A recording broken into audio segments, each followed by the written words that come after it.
Spider-Man No Way Home, a surprising and thrilling crowd-pleaser movie review. Tom Holland's third solo outing as Spidey has been talked up as the most ambitious live-action Spider-Man movie ever, crossing universes that we never expected to cross. What it actually does won't be found here, though, as we don't want to ruin any surprises beyond what we already have confirmed about the movie. No Way Home feels like a true event movie, matched only in anticipation by No Time to Die in terms of anticipation levels.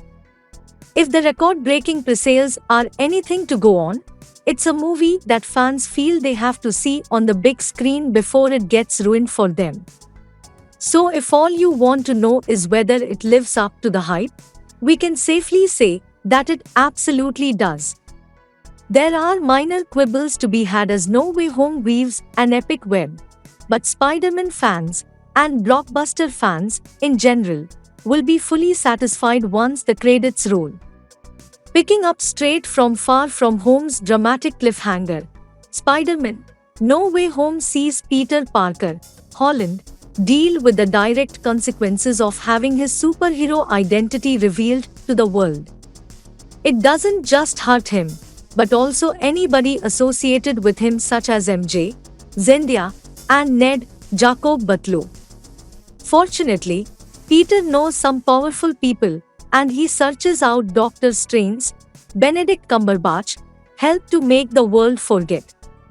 It doesn't pan out as he wants though, and soon, Peter is facing his greatest challenge yet.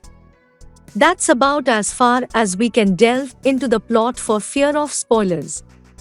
We already knew that threat would involve the return of the likes of the Green Goblin, Willem Dafoe, Electro, Jamie Foxx, and Doc Ock, Alfred Molina.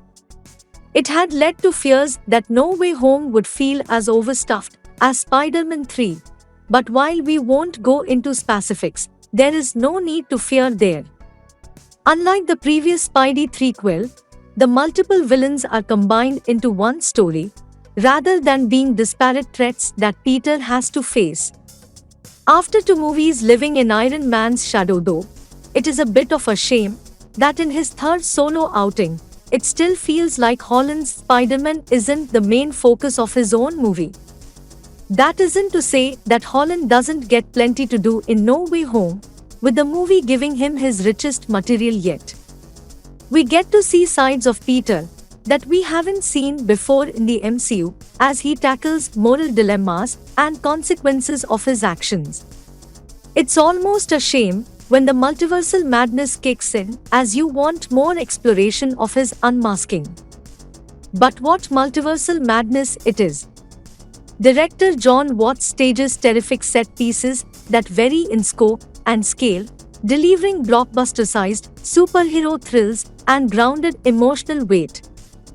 Where most MCU movies have slipped up in their final, No Way Home raises its game with a pulsating final that's up there with the best that Marvel has offered to date. At the center of it all is Holland, but he is matched by the returning stars who effortlessly slip back into their villainous ways. We already knew how great Dafoe and Molina are as the Green Goblin and Doc Ock, so it's not a surprise that they are still compelling. What might be a surprise though is that, in its packed runtime, the movie even finds time to redeem FXX's Electro. Because there is a lot to juggle in the movie though, some characters are underserved, and that's especially the case for Doctor Strange. He is sidelined for a large chunk of the movie, and mainly serves exposition purposes in the first act, although Strange does get one suitably trippy fight scene. These are minor quibbles, though in the grand scheme of No Way Home, as Watts has crafted a true crowd pleaser. It's hard to imagine any Spider-Man fan being dissatisfied, as the relentlessly paced movie rattles through revelations that sustain right up to, and including, its end credits. At times, the script by Chris McKenna and Eric Sommers does threaten to overdo the fan service, but the self-indulgence is understandable. This is the final of the Homecoming trilogy, so we can forgive the creative team for going big and reveling in the canvas they have built. We certainly would, and there are moments so gleeful that they comfortably outweigh the bad. It's not all fun and games though, as No Way Home is certainly the darkest of the MCU's Spider-Man trilogy.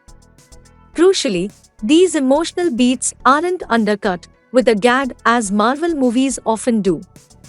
They are left to linger and hurt, and will be remembered as much, and debated as much, as the movie's most joyful sequences. For all it has to juggle and all the speculation it had to endure, Spider-Man: No Way Home comes out the other end as a surprising, memorable, and thrilling blockbuster. Our Spidey sense is tingling, it's going to be a huge hit. Okay, stay tuned to our channel. I will be providing you with up-to-date, reliable movie news. Enjoy!